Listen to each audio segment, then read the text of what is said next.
Hi అండి. ముందుగా అందరికీ గణేష్ చతుర్థి శుభాకాంక్షలండి. సో, మా అపార్ట్‌మెంట్‌లో వినాయకుడిని తెచ్చిన విషయం మీకు తెలిసిందే గదా! సో, దానికి స్టేజ్ కట్టే భాగంగా చూస్తున్నారుగా. సో, ప్రిపరేషన్ అనమాట ఇదంతా.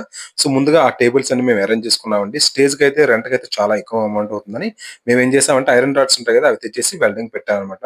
సో, చాలా కాస్ట్ ఆఫ్ కూడా చాలా తక్కువవుతుందనమాట కంపేర్ టు రెంట్‌కి తెచ్చుకుంటే. సో, నెక్స్ట్ వచ్చేసి ఫ్లవర్ డెకరేషన్ అనమాట. సో, మా అపార్ట్‌మెంట్‌లో ఉంటారు గదా! సో, వాళ్ళంతా కలిపి ఫ్లవర్ డెకరేషన్ అయితే స్టార్ట్ చేశారనమాట. సో, ఎందుకంటే బ్యాక్ డ్రాప్‌లో ఫ్లవర్స్ ఉంటేనే చాలా అందంగా ఉంటుంది వినాయకుడికి.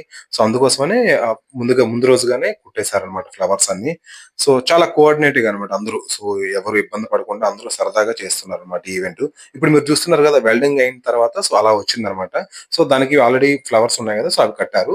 సో, బ్యాక్ డ్రాప్‌లో వచ్చేసి white colour cloth plus red అనమాట. సో, ఆ కోఆర్డినేషన్‌తో స్టార్ట్ చేశారనమాట. సో, నిన్న ఈవినింగ్ 6:30 నుంచి స్టార్ట్ అయిందండి. ఇప్పుడు మీరు చూస్తున్నారుగా పిల్లలైతే చాలా ఎంజాయ్ చేస్తున్నారు. ఆల్రెడీ సౌండ్ పెట్టారనమాట స్పీకర్స్ అవి. సో, ఆ డాన్సులు చేస్తూ ఉల్లాసంగా అయితే ఎంజాయ్ చేస్తున్నారు పిల్లలైతే. పెద్దలైతే మాత్రం అక్కడ చూస్తున్నారుగా. సో, ఆ డెకరేషన్‌లో భాగంగా అందరూ పాల్గొన్నారనమాట. సో, చాలా హ్యాపీ అయిందనమాట. ఎందుకంటే గణేష్ పండుగ అంటే అందరికీ ఇష్టపడే చిన్న, పెద్ద అందరికి ఇష్టపడే పండుగ కదా!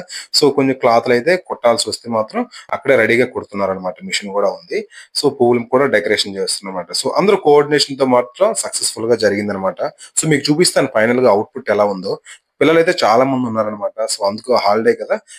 రేపు కూడా అందుకని జెప్పేసి అందరూ బాగా ఎంజాయ్ జేస్తున్నారనమాట. సో, డెకరేషన్ అయితే చాలా బాగా వచ్చిందండి. ఇప్పుడు చూస్తున్నారుగా white and red back drop అనమాట. సో, ఎవరికైనా ఈ కాంబినేషన్ అయితే చాలా బావుంటుందనమాట. సో, వినాయకుడు పెట్టినా గాని చాలా కలర్‌ఫుల్‌గా ఉంటుంది. వైట్ పెట్టడం వల్ల మనకు ఫోటోస్ కూడా ఎక్కడ ఇబ్బంది పడరనమాట. చాలా బాగా వస్తాయన్నమాట. సో, మొత్తానికైతే అందరూ కోఆర్డినేషన్‌తో సో, నైట్ ఆల్‌మోస్ట్ 1:00 అయిందండి.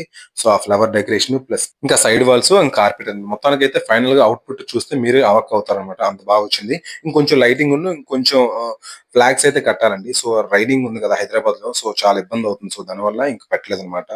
సో, మొత్తానికైతే సక్సెస్‌ఫుల్‌గా అయితే స్టేజ్ డెకరేషన్ అయితే అయింది. ఇది చూస్తున్నారుగా ఇది ఫైనల్ అవుట్‌పుట్ అనమాట. ఇలా వచ్చింది. ఇంకా గణపతినైతే పెట్టలేదనమాట. సో, ముహూర్తం చూసి పెడతాము. సో మీకెలా అనిపించిందో కింద కామెంట్ సెక్షన్‌లో కామెంట్ చేయండి. సో, మీరు ఈ స్టేజ్ ఎలా కట్టారో కింద కామెంట్ సెక్షన్‌లో పెట్టండి. Thank you.